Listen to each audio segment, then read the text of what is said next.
Welcome to Tigers Untapped, a Bluff City Media podcast. Stepping up to the microphones are your hosts, Trey Lasley and TJ Willis. Pull up your chair, grab your favorite brew, and enjoy the conversation. Now, let's get to the show.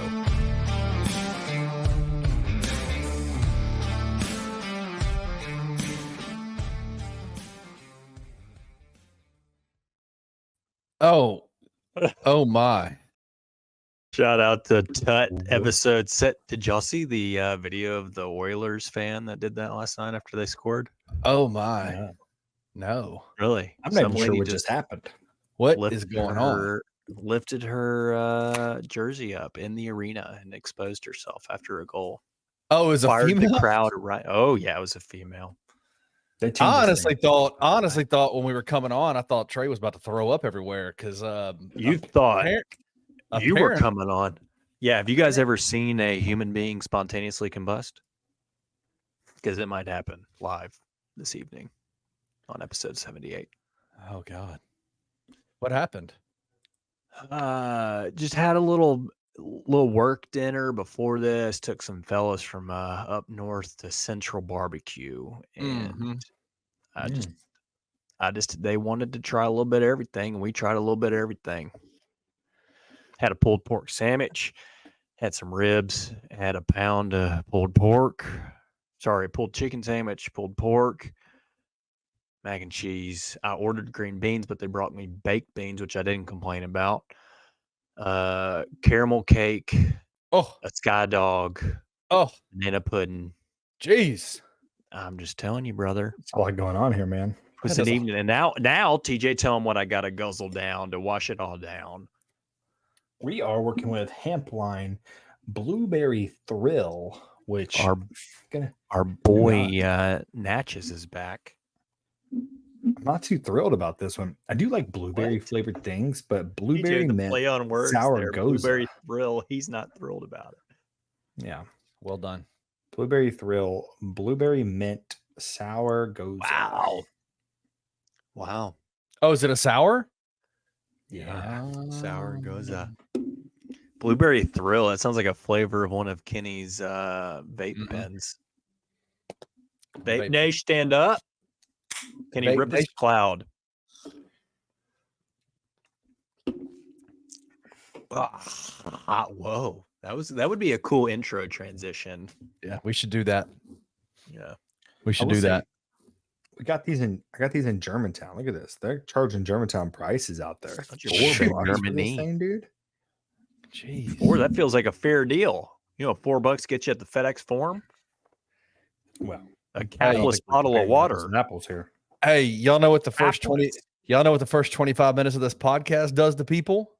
We are curing insomnia and narcolepsy with Kenny has actually stopped listening to 911 calls, dispatch calls. He has started listening to Tigers Untapped to fall asleep at night. It's a very good point. We are also the number one lame whitey boy. White boy on the internet. Or the lame white boy podcast. TJ, how do you feel about that? Whatever, dude. That doesn't bother me one bit. No, it doesn't. I take it as a badge of honor. TJ's got other things. I've got other things to worry about. Yeah, all right. I know what we have to worry about. It's freaking Davy Jones's locker has been cleared. You're gonna say out. Has it been cleared? Do we know that for certain? It's been cleared. All right. At least at the University of Memphis facility. TJ, before you hopped on, I tried to ask Kenny make a joke about Davy Jones's locker. He's never seen Pirates of the Caribbean. Is it Caribbean or Caribbean?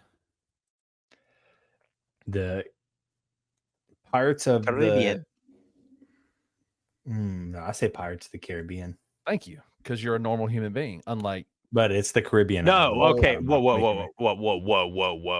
I said Caribbean before we started, and you told me it was Caribbean. No. Exact Kenny? opposite. No. Exact opposite. No, I said Caribbean. You said Caribbean. I'm about to freak out. Whatever, nerds. Don't move vomit. on. Yeah, okay, sorry. TJ got to keep us on track. Sorry, TJ. I know. Davy's locker's cleared out. Yeah. We kind of alluded to it last week. I don't think any of us had great feelings about him coming back. I did. I said he was coming back.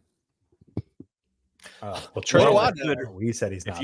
If you had read Drew Hill's article, I mean, David pretty much laid it out. He said if anyone gave him any sort of feedback positively about going to the league, just what are you winking at? Just wink at me. Just wink at me. I'll come to the league. I'll stay in. Hey, he said two-way G League, whatever he was going. It didn't have anything to do with money, right?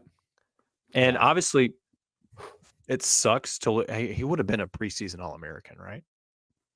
Like definitely a name mentioned. What? Name. Not the watch list, I'm sure, but that's what I'm saying. I'm not saying, like, I think he'd be on the list. So regardless, that's somebody you want coming back. But after this announcement came out, I saw a lot of people kind of saying like, which I think it depends on how the team shapes out. Whatever, we'll talk about it in a second. But a lot of people almost kind of being like, this is actually a good thing. David was part of the problem last year. He's not a team player. People need to chill. Yeah, you're gonna have to miss me on that one. I think if you're a weirdo, a certified peculiar person, if you didn't want David Jones back, like if you could choose to not have him back, and you're like, yeah, I don't want him back. I think that's so strange. But go on. It was a coping mechanism, I think, for a lot of people. Oh, I don't want to cry every time, right? Anytime somebody leaves here or decides not to come, where kind of like a reaction with Lester. I think it was nothing but positivity for Lester. And honestly, that was from like David is very important, but I almost feel like from kind of a team perspective and the way that Kendrick team would have been shaped up, that losing Lester might have been a bigger deal. Maybe. Depending on how this roster gets finished out. On its face, I still think David was probably a bigger loss because he's a much larger portion of the statistical pie, right? But sure. You also can't. It's not fair to make that assumption. Like you can't say that without this season having been completed either, right? Like we have hindsight and that team not having Lester and what they probably would have been. They played DeMaria Franklin over Lester Quinones, right? I mean, come on. So even people coming out and being like, it's not such a, it's good he's gone, blah, blah, blah. Like, obviously, I think you want that kind of player, especially the production he provides, a go-to guy. Like, but I see a little bit where some people are coming. Like, I got that sense watching David is, yes, he's an incredible scorer of the basketball. He makes plays, but he doesn't necessarily make winning basketball plays, if that makes sense. Is that fair to hold against him though? Because he's being asked to do so much on the offensive end that it kind of plays into that. Sure. I mean, it definitely could play into that. I'm just saying he could be described as a guy that was going out and getting his and not necessarily caring whether or not the team won or making plays. I refuse to go to that level with David Jones. I just let me ask you this. Let's go back to last year for a second. Who made more winning plays for the Tigers, David Jones or Jaquan Walton? Javon Quinterly? Jaquan Walton. I'm not in this conversation. This is a Trey thing, apparently. I mean, I guess struggling over this. Yeah. I'm trying to think if Walton ever made a winning play. Exactly. Who made more winning plays, David Jones or Javon Quinterly? Literally, game winning. Literally, JQ. Okay. I'm talking game, like during the midst of the game, who made more winning plays? Not just game winners, of course. He had like 2. I mean, JQ took so many plays off. It's David. Okay. I see it. I get what you're saying.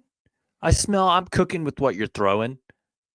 It's easy when you are the top dog on that team and you're the guy that's getting the majority of the looks and the views and the numbers. clearly a lot of the hate and the critiquing of your game is going to come to you once the season is over and it's been a disappointment. But I just don't think, like, especially like you look at some of those games, and without David Jones doing what he was doing, the Tigers would probably have lost. They're not even in it. They're not even in the game, you know? Yeah. No, I see what you're saying.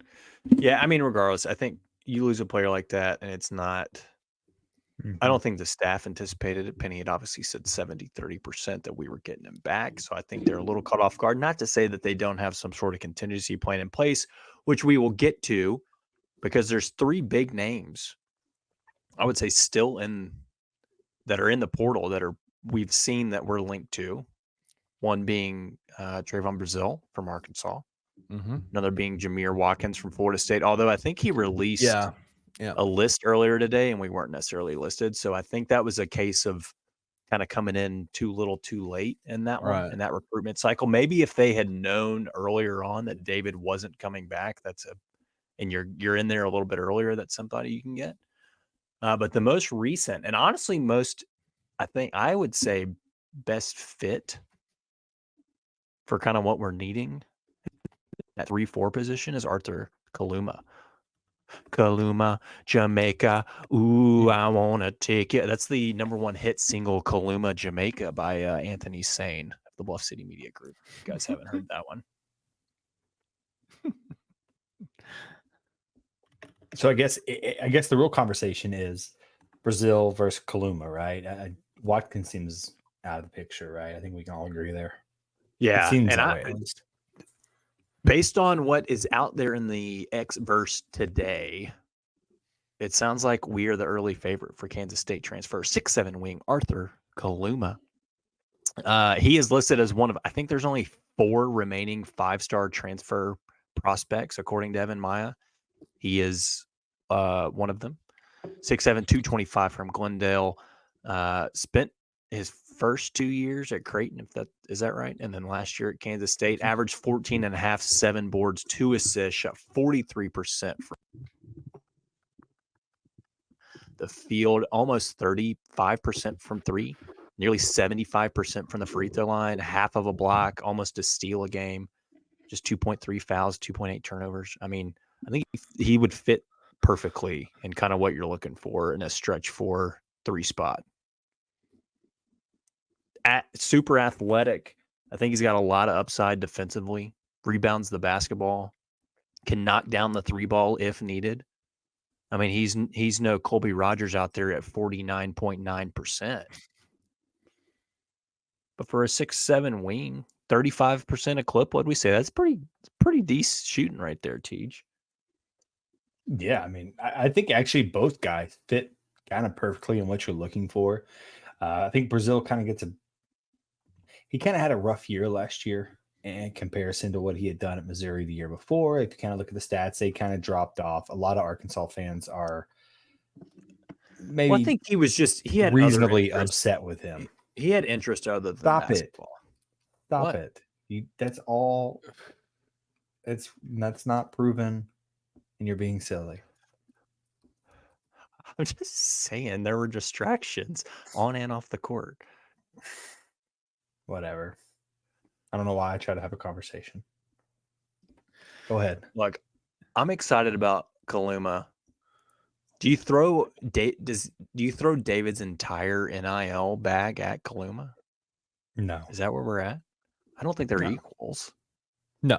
I mean, obviously Arthur's not coming in and immediately replicating or replacing the production that David Jones was able to do, but 14.5 and 7, I would take all day long, especially when you got PJ Haggerty, Tyrese Hunter, Dane Danger. Like, I think the wealth's going to be spread out a little more, as opposed to last year where you were so heavily reliant on David to come out scoring. Yeah, that's what I was going to point out. The roster is much more balanced, right? There's 3 other dudes on the roster that seem like they can score at will, right? And I guess I say that, but last year we kind of took in Jelly Fam was supposed to be nonstop scoring. Jaquan Walton was supposed to be nonstop scoring. DJ could score. I think we've heard this before, but something about the composition of this year's team just seems like it it's going to gel better, right? Yeah. I mean, we're started there. We've talked about it previously, June 1, and they were already here. I saw somebody today mention that Kaluma's numbers are already better than what David's were at St. John's before he came over, and the excitement of the potential of what Penny will be able to do with him.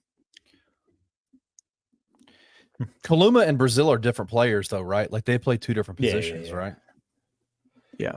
Well, I think Kaluma could be a 3 or a 4. Right. Yeah, at Kansas State he played 3 and 4, which is I think what he would do here. Like a small, like if they decided to go small, he'd be a small ball 4 kind of a deal. And then if they wanted to go big, go with like Jourdain and he'd slide over to 3. Yeah. I'm super interested. I've been kind of hearing some rumblings that one of the critiques about, PJ Haggerty, obviously if David had stayed, there's critiques. If David had stayed, he would have been the number 1 guy, right, on the roster, but he'd have been the number 1 option in every way. But I've been hearing some rumblings about PJ Haggerty a little bit about how trying to figure out how the best way to say it, but he was injured all last year and nobody knew about it. And an injury that affected his ability to shoot the ball. Is this breaking news? I'm interested to see, man. Like, are we talking? Stop. Is this another Earl Timberlake shoulder thing where he's having to relearn to shoot the basketball? Because I don't want to go down that path. No. But I think if you go back and look at his numbers, throughout the year, look at the beginning part of the season with PJ Haggerty's 3-point shooting, and then look at the middle. And I think it'll tell you kind of a little bit about some of the stuff that was going on with his body at the time. What did he hurt? Is he okay now? Oh, he's fine. Yeah, he's fine. Don't lie to me. No, he's fine. Okay. I don't know what he hurt. Is his shot back? From what I understand, his shot is looking pretty freaking amazing right about now. Pretty freaking crisp. Yeah. He's been going to that shoot 360 or whatever it's called. Exactly. That's what he's been doing. Yep. Jeez. So I'm interested to see. I'm interested to see what PJ Haggerty does as the number 1 option, because I think it's pretty clear now he is that guy, right? Him and Tyrese are going to be the guys, without a doubt. So, one of the other things I've seen a couple people talk about it, but we've talked about obviously Haggerty and his ability to get the free throw line. David was very good at getting the free throw line. Kendrick Davis was very good at getting the free throw line. Kaluma's very good at getting the free throw line. What's his numbers? Overall, on the entire season as a whole, he was nationally ranked at 253 with a 44.1% free throw rate. Mm-hmm. But conference play, he was top 10 in the country in getting to the free throw line. And a good shooter at the same time. Right. Almost 75%. 75%. Sign me up for that. Let's see what he do. You think he's... Let me look at how many free throws he was getting a game. Let me look at something real quickly. I'm trying to see almost where he 5. Was he was almost getting 5 free throws a game. That's over the whole year. So he was the third guy in pecking order, it seems. From usage rate. Arguably the second or third guy at Kansas State. Do you think he's going to be that here? He's clearly not number 1. I don't think he'd be number 2. 3 feels probably right. I just wonder where Dane. I wonder where Dane stands in that. Right. I just don't know that is he going to get enough minutes to be way up there? Who? I guess his rate would be Dane. I guess his usage rate would be based on how many minutes he's on the floor, right? Anyway, so I don't know. Yeah, I don't know. Dane's just going to cook, man. I think he's going to. I do too. I'm just saying, like, how many minutes a game are we talking about Danger playing? Well, I don't think you can look back at. I keep forgetting we have Cisse too. How many minutes. Freaking bigs we got? That's where your minute conversation comes into play, not with Dane.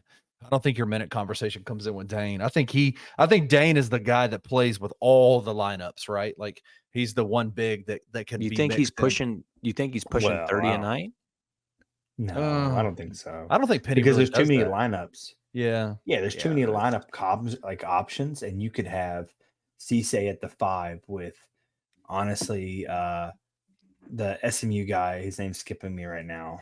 Tyreek. You got to stop yeah. calling our players by their old school and then just saying guy afterwards. If I don't know his name, what do you want me to call him? You nerd. And then Kaluma at the 3. Like, I mean, that's a very mobile set of big men that you could run with right there.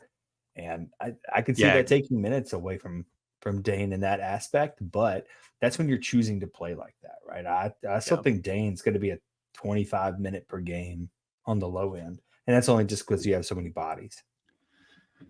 Can I ask y'all this? Why is Nick Jourdain seeming like he's the forgotten guy for this Tiger roster this year? Like, why is everybody talking as if Nick Jourdain is not on the team anymore, or that he is getting over recruited and he's not going to have minutes? Am I wrong to believe that like Nick's continuity his last year with the program? I thought Nick was extremely effective out there, but yet it feels like to me in the FedEx commercial. Well, there weren't many options, Trey. Yeah, there was only one.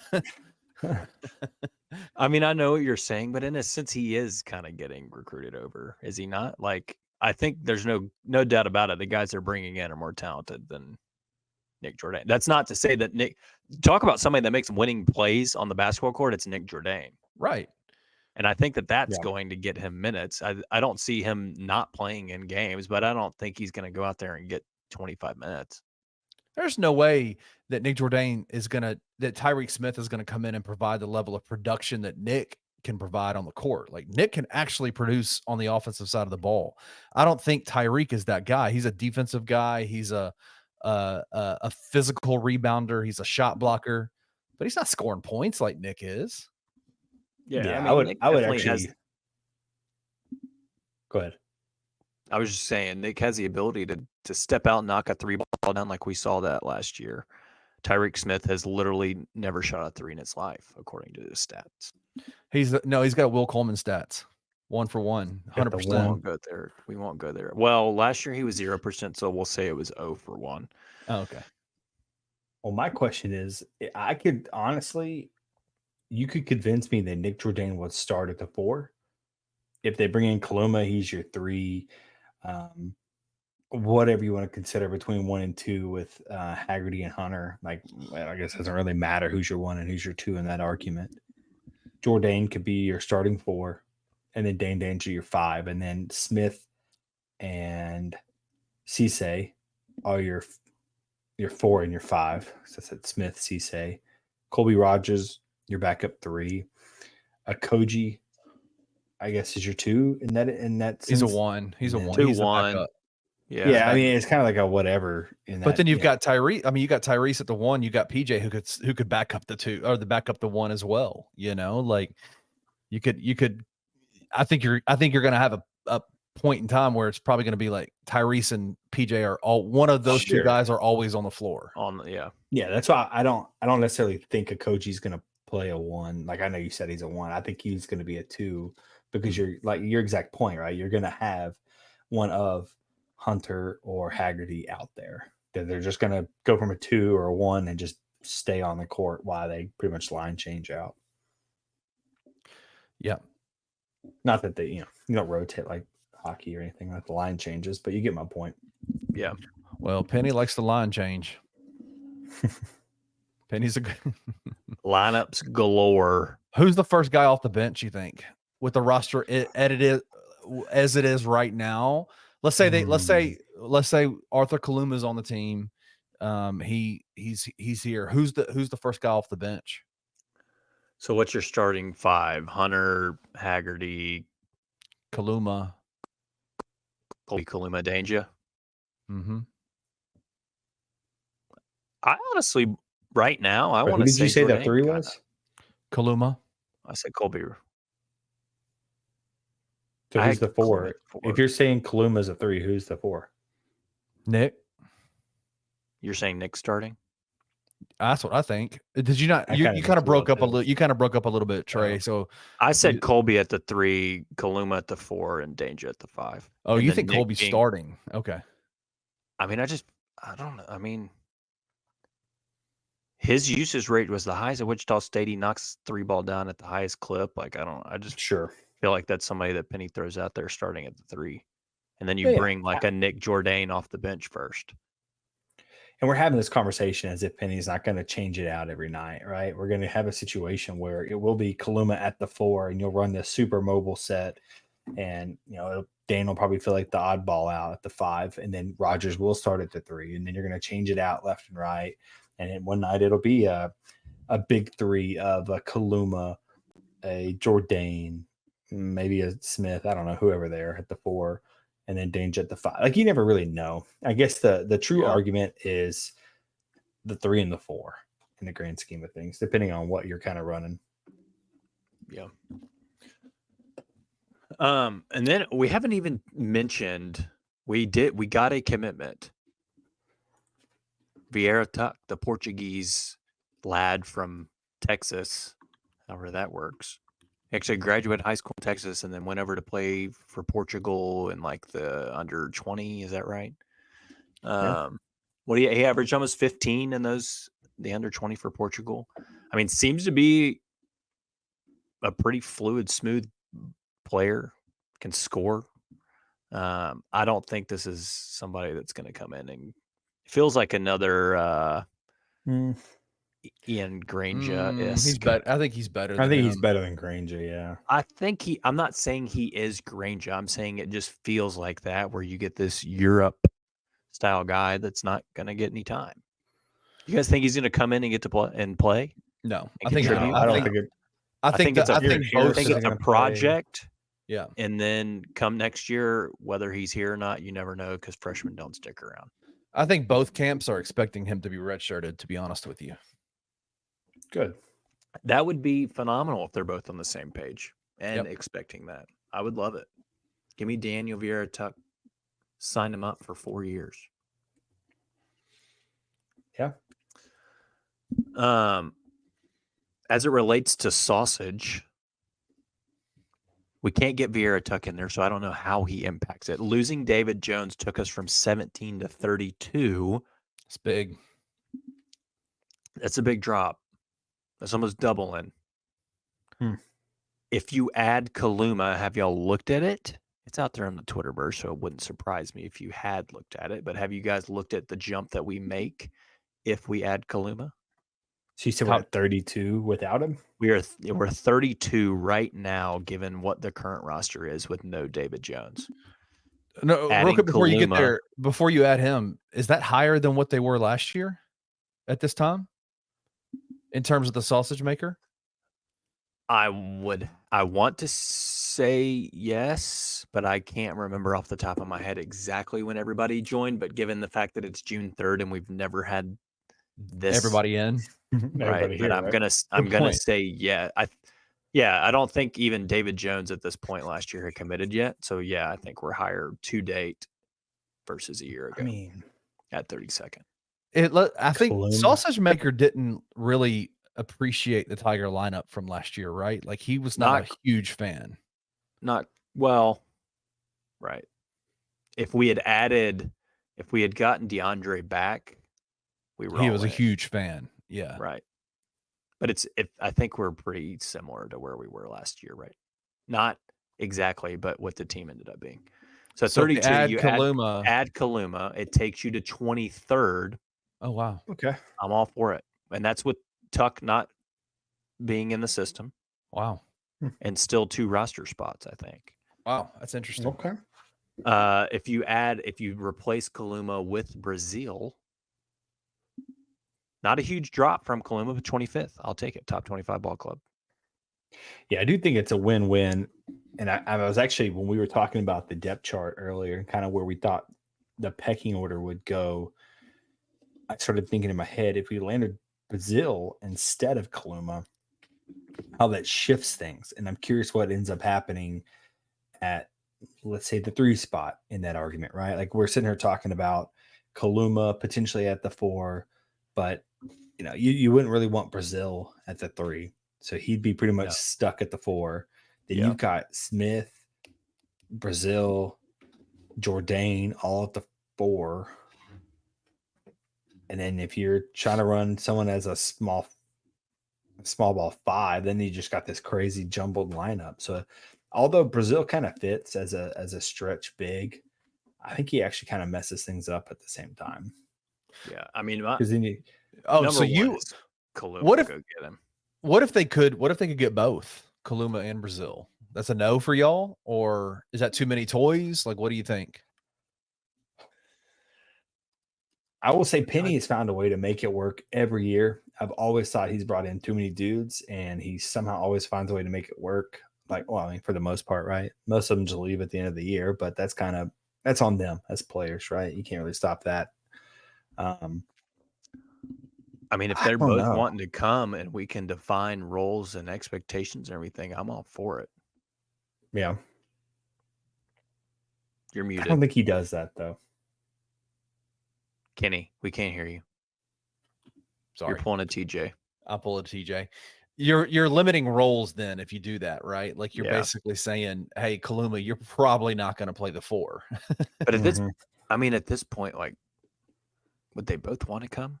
Yeah, I don't know.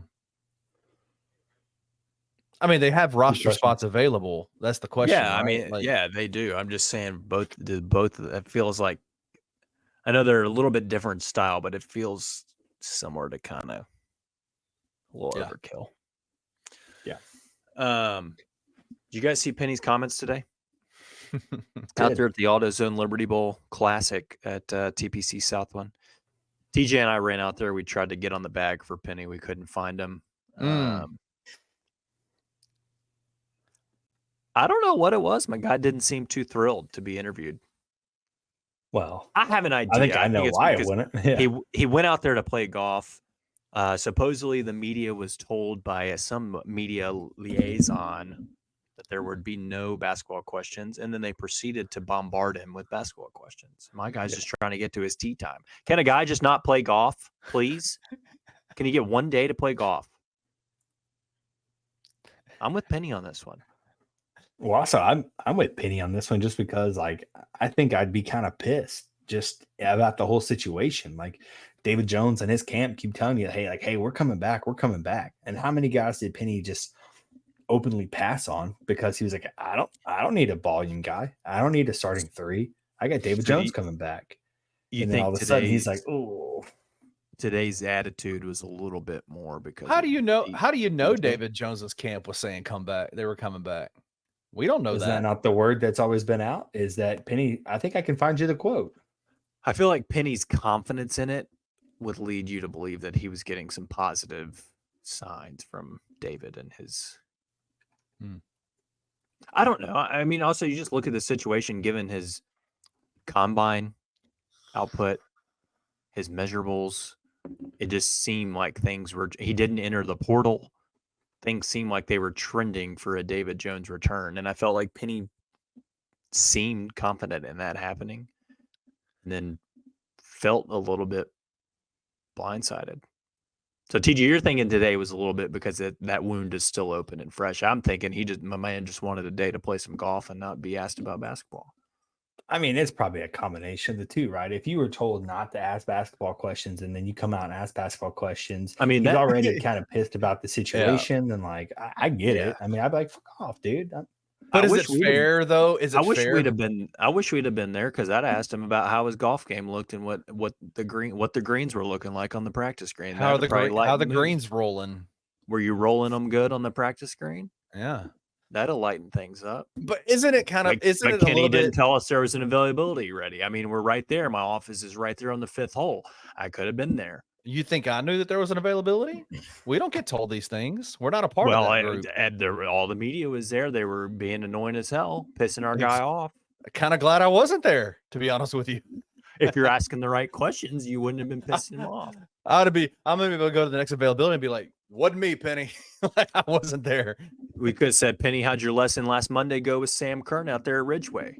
Right. Get you striping it in 5 minutes? Yeah, man. Hey, Penny, what do you think about the Nike Pegasus golf cleats that just came out? I think that's what I'd ask him. Don't call them cleats, please. They are cleats, quite literally, by definition. Not. They have metal studs coming out the bottom of them. That's not. They don't. No, but I don't think that's definition of a cleat. They're spikes. Well, that's a cleat. What are we talking about? No, they don't call them golf cleats. Well, I'm just going to be honest. One of a number of projecting pieces of metal, rubber, or other material on a sole of a shoe designed to prevent wearer from losing their footing. It fits the definition of a cleat. I'm not going to go into too many details, but TJ and I have a coworker that has worn cleats into the office. Baseball cleats. Stop it. I don't believe you. I disagree. I swear. I probably saw the pictures. So every time he walked, it'd be, and there's like a trail of mud straight to his. So desk. He was playing. Oh my god! Wow. I'm kidding. I don't know if that's there was mud. No, it's not fair. Like here's my thing about the whole media availability today is when you're the head basketball coach of the university in that city, and you're being told the media comes and they're like, hey, you've got an availability with the head basketball coach. And then to come and say, you can't talk basketball. Like, I'll be frank with you, like, just cancel the availability then. Like, if he doesn't want to talk basketball, just cancel the availability. Like, that's the only part that I'm like confused by is like, why have the availability if you can't talk basketball with the basketball coach? Like, that doesn't make much sense. I guess, and this is probably my naivete and not knowing, but like, being the AutoZone Liberty Bowl, I'm assuming that the media was just told, like Silverfield was playing. I'm sure there were Joe Theismann's heavily involved. I'm sure there are other people there that the media had access to, right? So it's not like it was a rebounder specific or Bluff City Collective specific basketball thing where Penny's there and you're expecting something around basketball commentary. Now, I do think it is a little bit strange that he was I think it was Munns just asked, how have you been since the season ended? And our guy literally said, I don't even have any comment about that, bro. I'm just going to keep my head down to the ground and keep grinding. That's it. That's all I have for everybody in town. So let's take this. Like, now, that wasn't even necessarily a basketball question. That was just more of like, hey, yo, how are you doing? We know you have a lot going on. Like, you good, bro? Yeah. How have you been the last 2 months? And he was like, I don't even have anything to say about it. Well, and then he said, and that's all I've got for everybody local. Everybody in the town. Everybody in town. So was that there clearly seems to be some frustration with local media on Penny's part, wouldn't you say? Oh, 100%. He's fed up with us. Yeah, man. He's goofy YouTube boys. Sorry, Penny. Hey, all I'm saying is I'd asked a golf question because you're at a golf tournament, right? How are you hitting them? Trey, do you feel included in that local media? What do you think the winning score is going to be? No, we're not media. We're fanboys.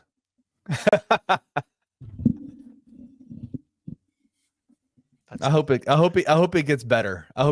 But there's clearly some frustration.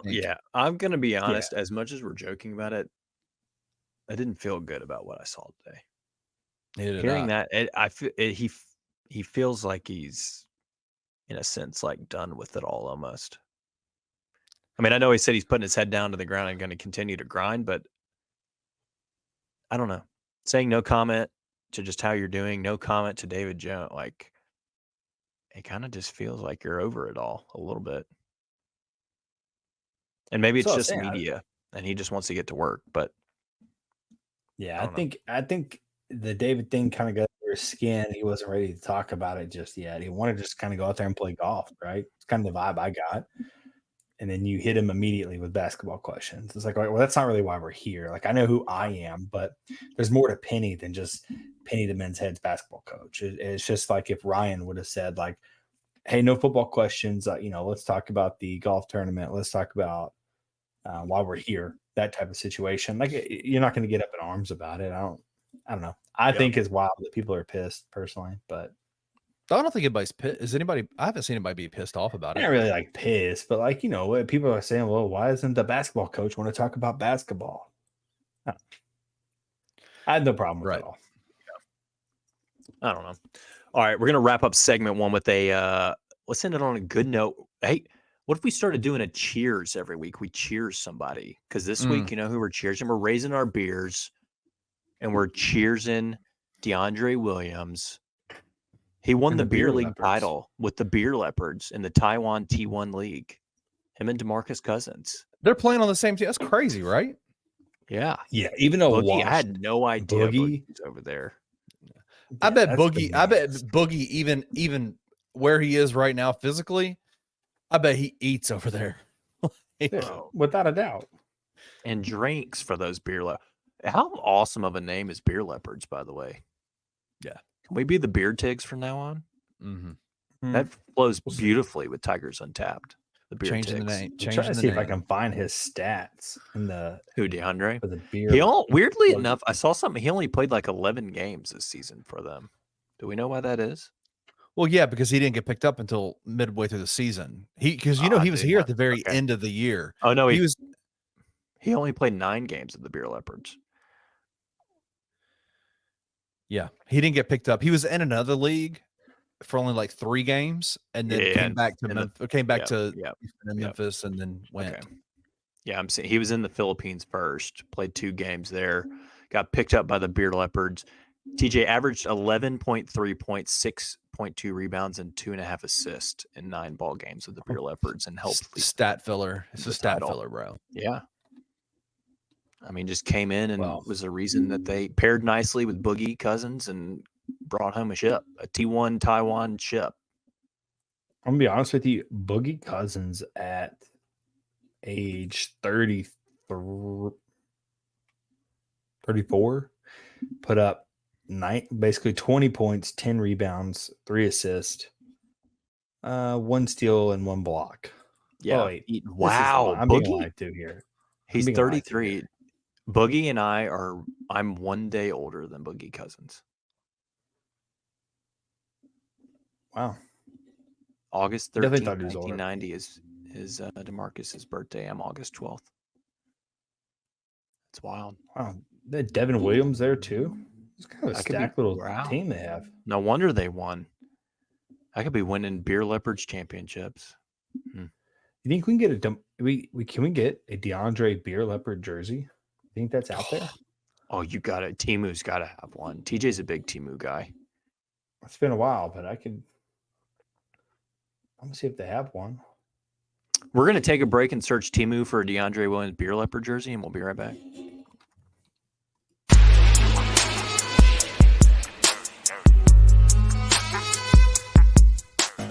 Speaking of getting rid of toxins, Kenny Stubblefield, David Jones. Oh, wow. Nah, I mean, depending on who you look at it. He may be a toxin to the University of Memphis. The University of Memphis might be a toxin to him. In a very dramatic fashion, David Jones decided he will be taking his talents to the NBA. At around 10:55, man, it started feeling a little bleak. I text you. I said, Kenny, is there any hope? I mean, he kind of the writing's been on the wall, right? Like, yeah. I mean, he said it to the Daily Memphians, Drew Hill at the combine. If I get any inclination that I can get, think at me the right way, I'll stay in the game. You only have a very short window of time. I think that window is very small. I think you can get caught up in just becoming an amateur basketball player, and you can lose that window of opportunity. Tune in to The Anthony Sane Show, Wednesdays and Fridays at 12 p.m. weekly on the Bluff City Media YouTube channel.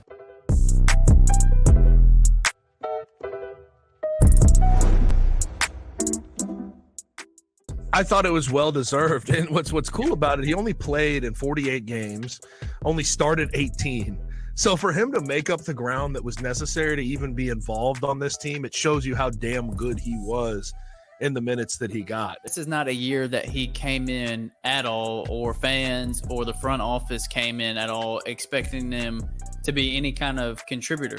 At one point in time, 5-star prospect, didn't pan out the way expected to collegiately, but he's showcased in his rookie year that he has the talent to be an effective player at this level. The timeline when he got drafted at 45 was G League for 2 years, then we'll figure it out from there. He's a real part of this rotation. He can be a real piece of offensive punch off the bench for a actually competing Grizzlies team. Like, the timeline was so exacerbated. Like, it just went so fast. And now we're talking about a guy who's going to be 20 next year. Right. And doing what he's doing. So tune into On the Bluff with Christian Fowler and Gabe Kuhn every Tuesday at 12 p.m. on the Bluff City Media YouTube channel.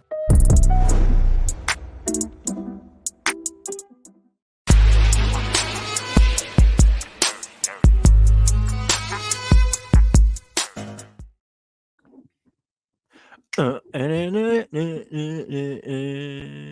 didn't find a Beer Leopard jersey. Now I'm kind of pissed. We'll get one. You gotta be able to. Did you go to the Beer Leopards website, or you just check Temu? I am on the Beer Leopards website. Do they have any find merch? the translate option? Oh, DeAndre Williams. We if you're listening, we know that you are. Thank you. Please send Tigers Untapped a Beer Leopards jersey. Yep. I get a vibe that they're very thin, like almost like the G League, like the hustle jerseys. If you've ever felt those. I can't say that I've felt a G League hustle jersey, but you saying poor quality or just thin? That sounds nice to play in. Thin. Just kind of like a champion would make it, but like not the new age champion, like the old champion that like, or like a starter. Well, yeah, same thing. Like not new age starter because that's respected. It's the old like poor man starter. Like they used to make those T-shirts that were like box shaped, and so like you'd put them on and cheap. Yeah. I used to run. I used to run a promotions company. We used to bring hip hop concerts into the city, and I have bucketfuls of hip hop. I used to bring I have bucketfuls of. It was used to be called Redemption Promotions, and we have a T-shirt. Redemption Promotions T-shirt that I couldn't sell because they were made out of the starter kind of the champion T-shirts. Let me get an XL. I got you.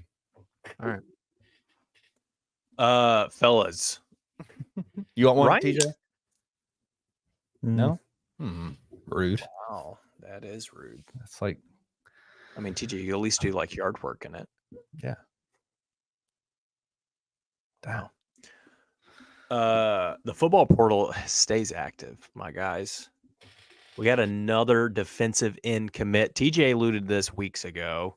Your boy Vic, I don't even know. This is going to be Wolo-esque. Alawide?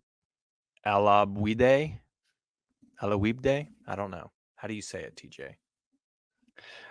Vic Alawide. I don't know. I apologize. I should put his name in here. Hold on. It's okay. Let's see if Kenny spells it right on the first let try. people read along with it so they can also try to pronounce it because I have no clue. But I will say he's made a couple of different stops. I know he started at UMass. Yeah, it's been 3 years at UMass, followed by North Texas last season. He's never really done much. Yeah, not eye-popping stats by any means, but he's played a lot of football. I mean, 4 years, 3, like you said, at Massachusetts, which is a powerhouse football school. And then UNT last year had 7 total tackles, 9 assisted tackles. I think 1 tackle for a loss or a tackle and a half for a loss last season.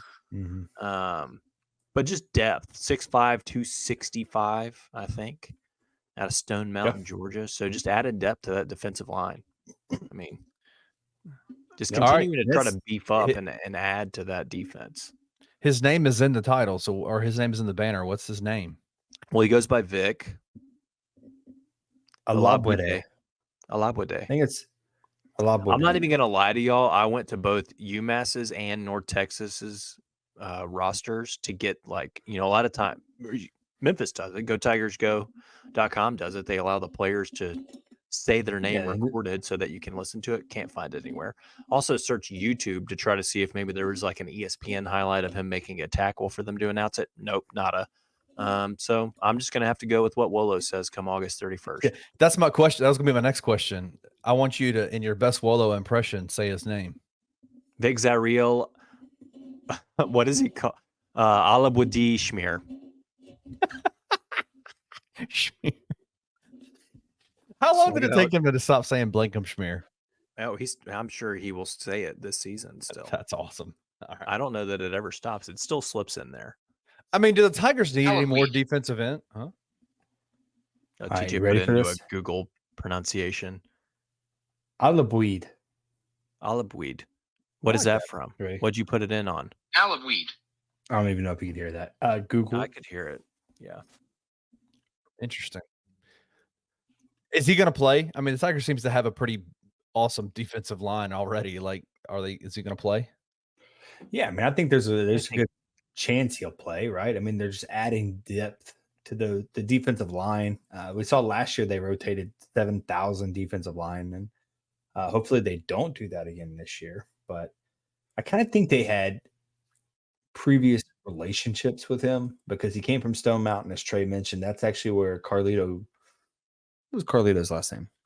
Gonzalez. Thank you. That's where he's from. They were recruiting heavily in Georgia back in 2020. That's kind of right when Ryan took over things. So I am quite confident they were familiar with him from the jump. Jonah Gamble's from Georgia. Yep. He is one of the handful of – there's actually a lot of guys from Georgia on the team now. Yep. Got a good little Georgia pipeline going. Yeah, I think we will definitely see him on the field getting snaps. Now, come in and play 40 snaps a night? No. Somebody gets injured and he's out there a lot more? Yeah, but I think he will definitely get some role in there at DN. TJ, real quick, can I make an observation? This is kind of off topic. Does Trey, throughout the show, does his head consistently get lower in the screen? Okay, I'll tell you why. Yes. It's because my setup, okay, we have these things called poofs. It's really like, I think, supposed to be a footrest thing. Yeah, it's footrest, yeah. Father-in-law has as his furniture store down in South Haven, and I'm using it to sit on, but it's really like a footrest beanbag, so it's lowering the longer that I sit here. Can we please get a chair? Do I need to get you a chair? Do we need a Bluff City Media? I just don't have a setup. Fund. I don't have a setup to be able to do that. I'm gonna start a GoFundMe. This is why every time you send the StreamYard link to us in text, I dislike it because I would rather be in a studio where I could just slouch in a chair as opposed to slowly sink on a beanbag footrest. Let it be known that Trey is sitting approximately 2 feet away from a couch. Yeah. I've done that before and you guys didn't like me sitting on the couch. I don't like your head being down here like this the whole time. Okay, I'm up here. Okay. All right. Take it easy, Roman. Did you score a goal? Shout out to Roman. Yeah. Yeah. We're always scoring. All right. We've talked in recent weeks about how much love and pub the Tigs have been getting as the G5 favorite to make the college football playoff. Fellas, it's time to be humbled a little bit. Oof. Yeah, man. Time to be humbled. The 2024 first edition of the 2024 FPI rankings came out today. Any guesses where we are? If you haven't seen them already, I'm sure TJ's looked at them. TJ, did you look at them? Sent me a text about them earlier. That's about it. Well, I will tell you, we are currently not even the favorite percentage-wise to make the playoffs, chance percent to make the playoff by FPI. It is the UTSA Roadrunners with just over a 15% chance to make it. They are currently sitting at 55, I believe, in the FPI rankings. Any guesses, Kenny? TJ, if you don't know, you can guess too. Any guesses where we are at overall as University of Memphis? So they're at what number? They're at 55 and they're ranked. Let me see.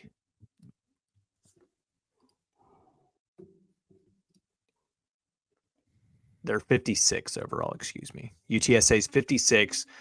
FPI gives them the best shot from the American at 15.6% chance to make the college football playoff, 31.3% chance to win the league at 56th overall.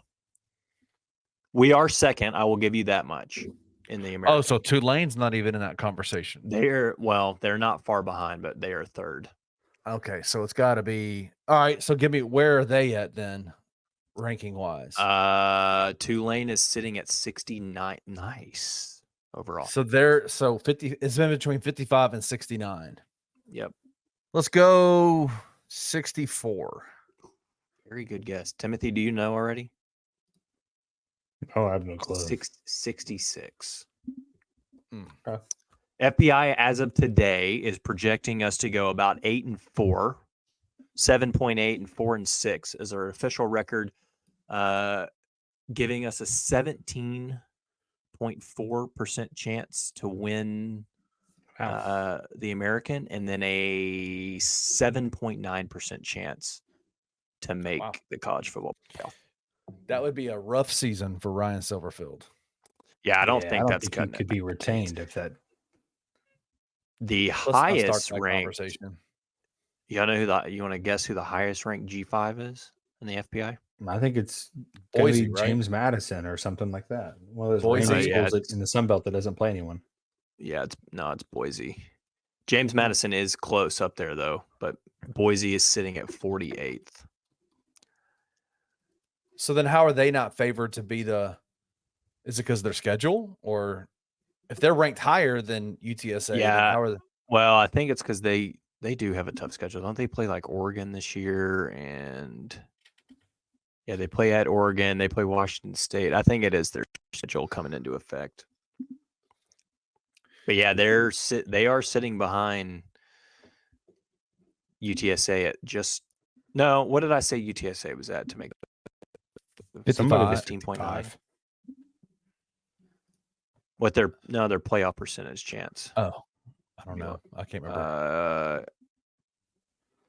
So Boise's sitting at 16.4% chance to make the playoff, and UTSA is sitting at 15.6. So they are giving Boise the best chance from the G5 to make it. Wow. Shout out to Ashton Genty though, because he's pretty damn good. He is very good. He is. I will never forget blind faith in the quarterback. Last year in that game when he hurdled one of our DBs right in front of us, and I was just like, yeah, that was gross. I mean, he got stuck right after it, but he hurdled our dude on the outside right in front of our seats, TJ, and I was like, yeah.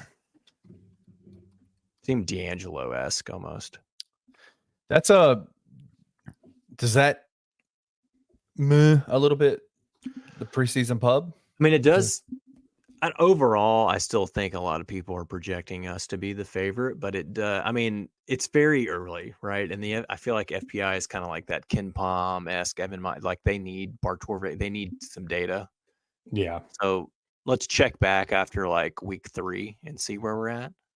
How about we go week 4 when they come back from Tallahassee? I realized that after I said, well, why? Let's beat them.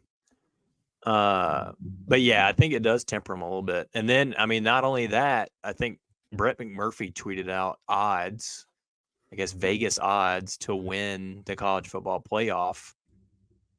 There were so many G5 teams that he listed on here. He went all the way to 2,000 to 1 odds, which included South Florida. Above that at 1,000 to 1 odds, you had Liberty listed. Above that at 500 to 1 odds, you had Boise, Tulane, and UTSA listed. Memphis nowhere on his list. I thought he was talking about us. What happened? I thought Brett McMurphy was one of the guys that was saying these aren't his odds. These are just Vegas odds. I think. Oh, sorry. You were saying they were his odds. I was like, wait, Brett he's just posting. So I don't know if it's Vegas or who does he have a partnership with? What bet something? Or Action Network. Action Network. I think it's Action Network's odds. So Action Network, and he's forgot, which he's done before. He has forgotten multiple times to include Memphis in some of these lists that he puts out. He may have just forgotten to put us in there, but of the odds that he released today, Memphis was not listed, and you had several: Liberty, UTSA, South Florida, Boise, USF, Tulane. Already said them, but so everyone you said UTSA kind of brings us back down to reality a little bit. You said UTSA, Boise, Tulane. Who else? Liberty, South Florida. How many of those teams are above Memphis, I should say? Yeah. Those are all above Memphis? Mm-hmm. So UTSA has Josh McCown's son. He's played one game. Not sure why they're getting a nod, right? It's the coaching, I'm sure. Malachi Nelson, transfer from USC. He's one of 3 on his career. I guess just because he was the highly recruited guy, he gets the nod there. 5-star. Tulane gets a new quarterback. Pratt's finally gone, thankfully. I don't know. It's a little weird to me because typically success follows wherever the best quarterback is, and I'd yet to hear a quarterback's name that is better than Seth. Right. Speaking of Seth, did you fellas see that nasty picture rude, of my boy ripped in the that was wrong? facility? Tom Brady combine photo-esque.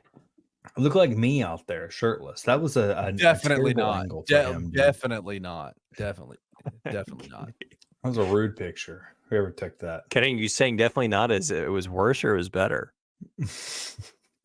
Listen, TJ and I are we're buddies and belly buddies. You almost threw a different B at me. Mm-hmm. I don't know where we're going with that Speaking of other quarterbacks, and what? Go ahead. Did you guys see Arrington McCray's freaking Twitter? Ass to grass, my man. Easily, Kenny, 495 on the squat rack. And I've never seen an ass get lower to the floor than my. Usually you see some of those videos and they're not even getting parallel. Was it on Instagram? Oh, yeah. No, it was on Twitter. Twitter. My dude's cheeks hit the floor and then he still got it all the way up. It was impressive. Dude, I had a squat day. I had a squat day today. And let me tell you, man, if I'm hitting my ass is going like this, like I'm not. Nope, not happening. My knees won't let me get down that far. Nope. No. Nope. Well, he threw up 495 like it was 95. Arrington Madden out there. It was TJ. Sam Shoemaker tweeted it. You need to look at it. No, I've seen the video. It's impressive. And I forgot about this. He had freaking sunglasses on while he did it, like a baller. What are you gonna do?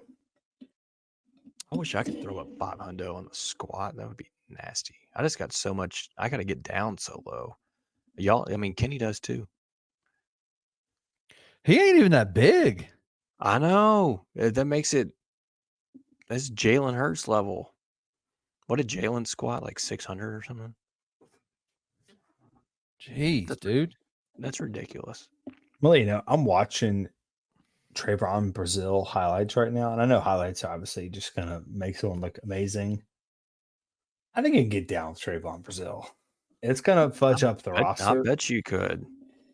But he's there will you saying no him and Kaluma, or just if we didn't get however you want to work it. However you want to work it. There's going to be no scoring. No one will score on us. However you want to twerk it. Yep.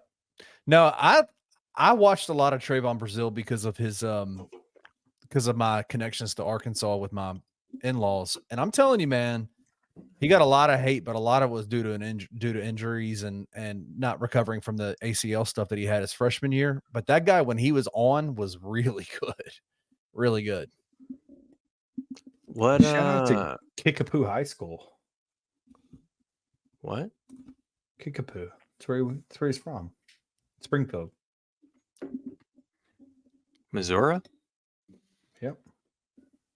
They got a Kickapoo Chiefs, up there? dude. Wow, I didn't realize he's only a junior. Had a really great freshman year until he tore his ACL. Hadn't fully recovered when he played this year and struggled. But when he's on, I'm telling you, man, kid is nice.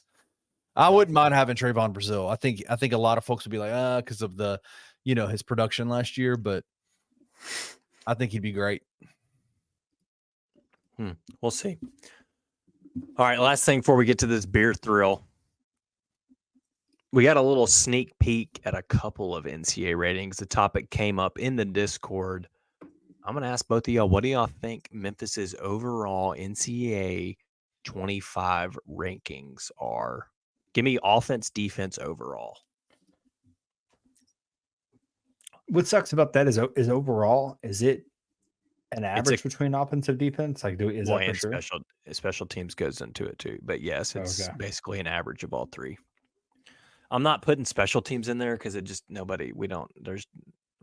Idea. They got it's everybody's new, right? Yeah, there's just no way to know. Yeah.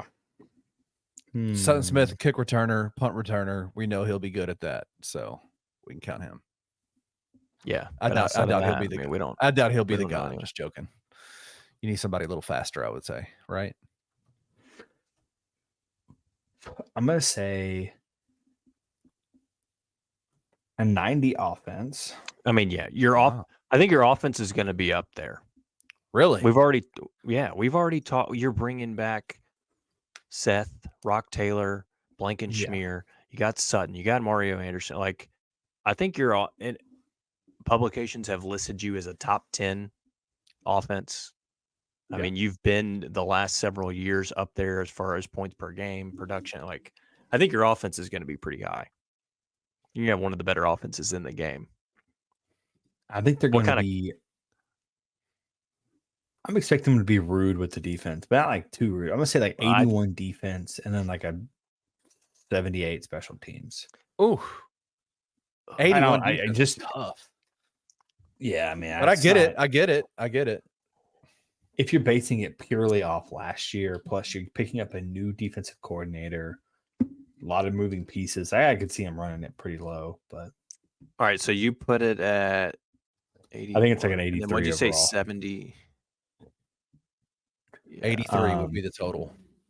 83 would be their overall total. That sounds about right. That feels okay. 90 offense, 81 defense, and just a 78 special teams. So I think that's an 83 overall. I don't think you're far off. I would flip your defense and special teams, though. I think our defense is going to be rated worst, and they'll give us more kind of leeway. I think offense is I think it's going to be 90 to 93-ish, to be honest. Somewhere low 90s. I'll say 91 just to be different. Defense is where I think we get hurt. Like, I would not be surprised if they were disrespectful and threw out like a 76. Nah, dude, that's low. Something in the 70s. And then special teams is just like what it is. So I'm just going like low mid 80s, like 83. So let's still stay at an 83 rating then. Yeah. So I think somewhere between 80 to 86 overall is probably what we'll be. You good with that? I think that's fair. Yeah. I mean, based on, I don't have them up in front of me, but based on what we were able to see kind of from the sneak peek of some of those teams that were ranked, I think that's more than fair. I know we talked about it. How that would relate to some of the other.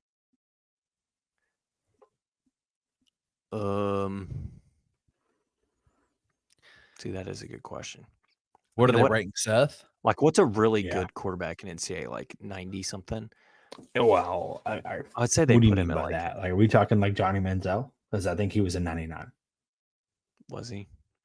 I think so. Who will be the top ranked? Who will be the top ranked quarterback on the game this year? Oh goodness! Just overall, yeah.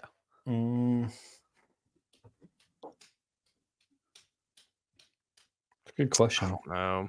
Will Rogers or something. Jackson Dart.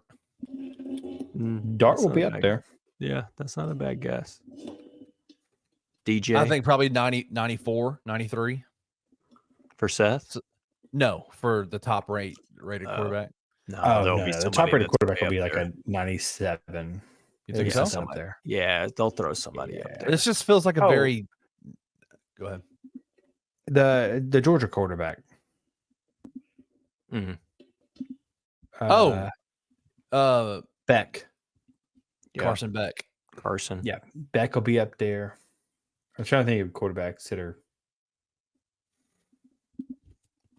top draft picks. Guys that probably should have gone this year. I don't think there are any. Quinn Ewers. Oh my gosh, why is it? I forgot Gabriel's still playing college football. He'll be up there. He'll probably be close to 99. Who? Dylan Gabriel at Oklahoma? Oregon. No, Is he at Oregon now? Yeah, he transferred to Oregon. Wow. How does he still have eligibility? I feel like we played him 15 years ago. Shador Sanders. And isn't Milrose back? He'll be up I there think those are all somewhere. your top ones, right? I think we just knocked out the top 5 or so. Oh, Cam Rising's back. Cam Rising will be good. He was hurt all last year, though. Yeah. I think Seth is His going to wearing- be. I his- think Seth is just. Cam he's Rising's just- wearing hair is going to be. Oh.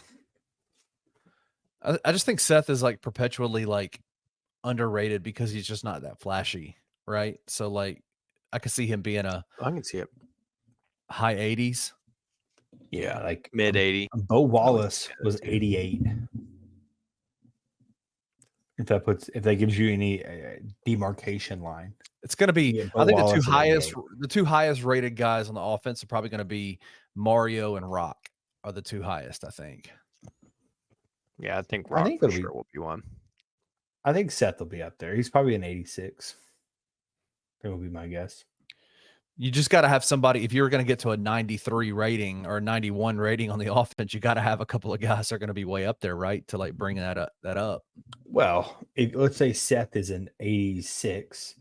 You're going to have Rock, who could be an 84. You could have Blank, probably an 83. I think it's going to give you a law of averages, something like that. I guess someone's got to offset the law of averages, actually.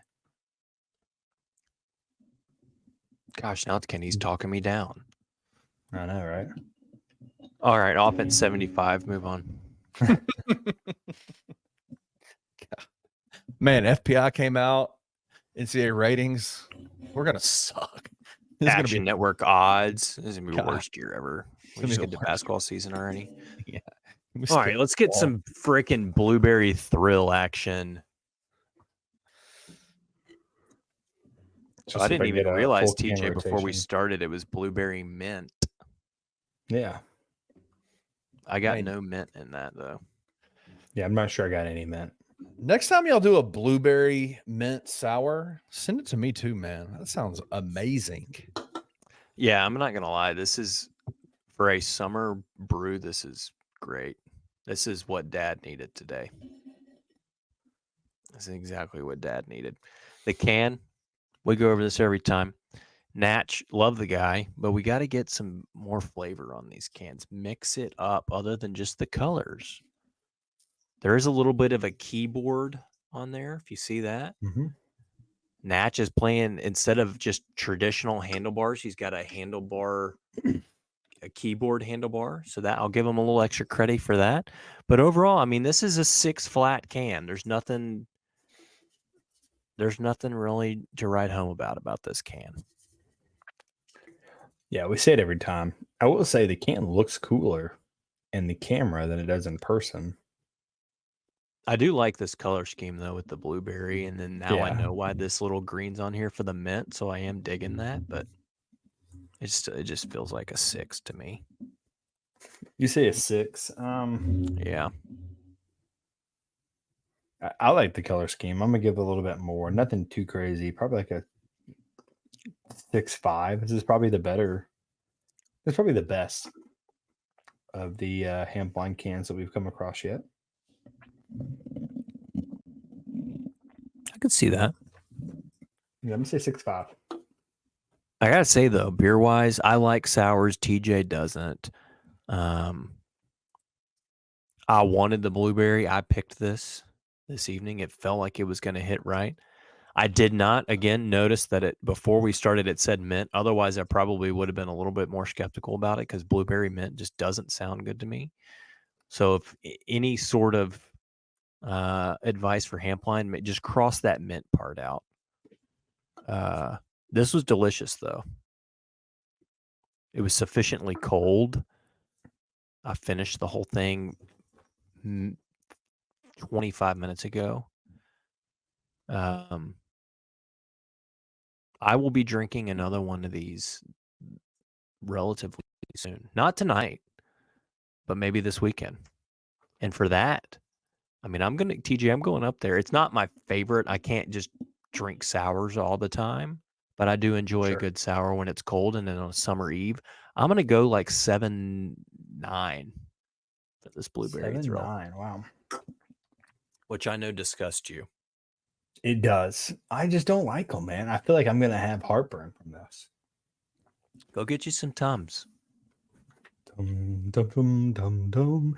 I shouldn't hold it against the beer. I personally, they just don't work for me, honestly. I actually took Tums before we started because I legitimately did not feel well. It's not bad. I'll say that. It's not bad for a sour.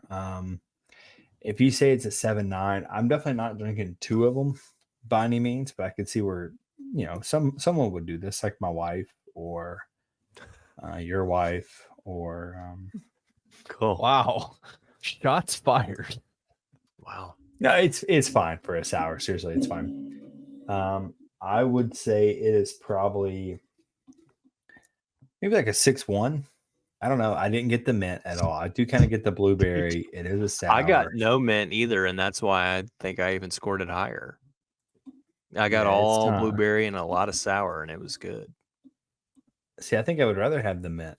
Something to save it and make it taste good, anything mint and beer brings me back to Andy. So. Was that 2 years ago? Yeah. I mean, it'll be 2 Christmases ago this Christmas. I don't think that's right. Last Christmas, we had Andy's mint. Yeah, I'm gonna say it's like a 6.1 on the beer. If you like sours, then you probably just rated this can. You just rated this can higher than the beer itself. That seems wrong. No, it's a good color scheme, man. Look at that. That just seems wrong. I do want to say, as somebody who's not judging these beers and these cans, I think y'all's critique of the Hampline can is not good. I like those cans. I think they're clean. I think the colors look good. I think I like the uniformity. I don't need, why do you need a bunch of creative nonsense on a can? Like, it looks good. That's a good look. I'm freaking getting the fine details. No, for some reason, I just like a little bit more. Trey, I don't know. Kenny, we're just not. Dominoes? Oh, it's Dominoes, not a keyboard? No, I see the background. Yeah. Oh, wow, yeah. That is very faint. The lighting in here is not great, but I see it now.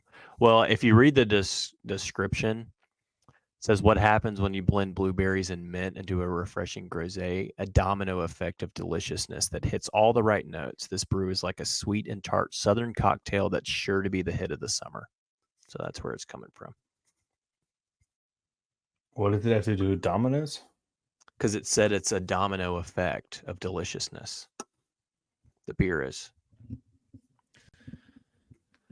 The mint and the blueberry is a domino effect of Grosé awesomeness that any wife would love.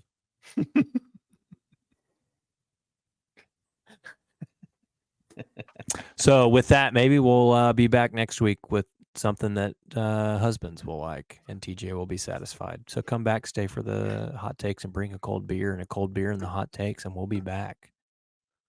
If you enjoyed this episode of Tigers Untapped, leave a rating and a review wherever you download your podcasts. Like and subscribe at Bluff City Media's YouTube page. Head over to www.bluffcitymedia.co for comprehensive coverage of Memphis sports.